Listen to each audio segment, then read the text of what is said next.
13 जुलैपर्यंत सरकार काही सकारात्मक नियोजन करेल का? सरकारनं ते न केल्यास पर्याय काय आहे? नाही, मला तरी वाटतं की सरकार दखल घेतच नाही आहे.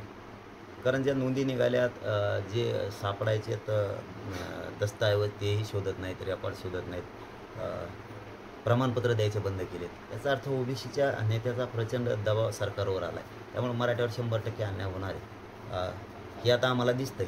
त्यामुळं आम्ही उठाव करणार आहेत. ताकदीनं उठाव करणार आहेत. पण 13 तारखेपर्यंत शंभूराजे देसाई साहेबांवरती आणि फडणवीस साहेब आणि शिंदे साहेबांवरती पुन्हा एकदा विश्वास मराठ्याने ठेवला. बघूया काय होतं. संभाजीनगरात कुणबीसाठीचे सगळे शौर्य आदेश रद्द करा म्हणून बहुजन वंचित आघाडीने बॅनर लावले गेलं. तुमचं काय मत आहे?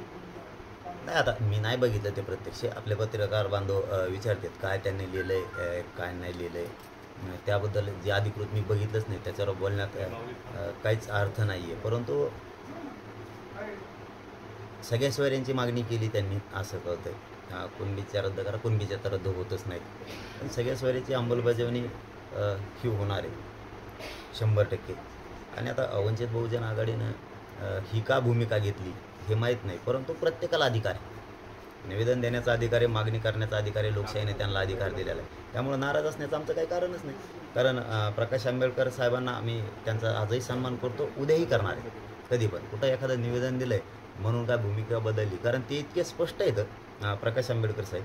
त्यामुळं पहिल्या मी 10 महिन्यापासून सांगतो की त्यांचा स्वभाव हा स्पष्टपणाचा असल्यामुळे सगळ्यांना जवळपास आवडतो. म्हणजे मराठा बांधवांनाही आवडतो आणि बाकीच्या इतर समाजालाही आवडतो. तर तसंच मी तर त्यांचा खूप सन्मान करतो. आजच नाही, आता त्यांना मागणी अधिकार आहे मागणी करण्याचा. रद्द करा म्हणलेत का अंमलबजावणी करा म्हणलेत की त्यांना अधिकार आहे. लोकशाहीने दिला त्याप्रमाणे त्यांनी केली. आमची काय नाराजी असण्याची आवश्यकता नाही. प्रकाश आंबेडकरांनी तुम्हाला मग सपोर्ट केला होता, मग असे बॅनर का लावले असेल?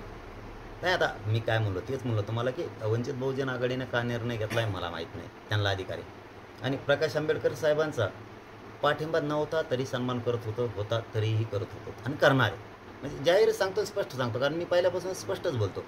त्यांचा स्पष्टपणा मला लय आवडतो, लय आवडतो की ते मला स्पष्ट बोलतो. जे असेल ते रोखठोक तोंडावर, सरकार असो, विरोधी असो, नाही तर कोणचा समाज असो, रोखठोक बोलून सांगते ते असं असतं. त्यामुळे त्यांचा सन्मान करतो. आता त्यांच्या पक्षानं जरी निवेदन दिलं असलं की सगळ्या सोयरीची अंमलबजावणी रद्द करा किंवा अनेक काय दिलं असतं तरी आमचे नाराज असण्याचं काही कारण नाही. लोकशाहीत त्यांना अधिकारी त्यांनी दिलं, त्यामुळे नाराज असण्याचं काय कारण आहे. त्यांनी निवेदन दिलं म्हणून नाराजी व्यक्त करायची, त्यांना अधिकारी लोकशाहीने दिलेला. परंतु आमच्याकडून प्रकाश आंबेडकर साहेबाचा हमेशा सन्मान होणार आहे. इथून पुढेही, इथून मागेही केला आहे आणि तो कायम राहणार आहे. एबीपी माझा, उघडा डोळे बघा नीट.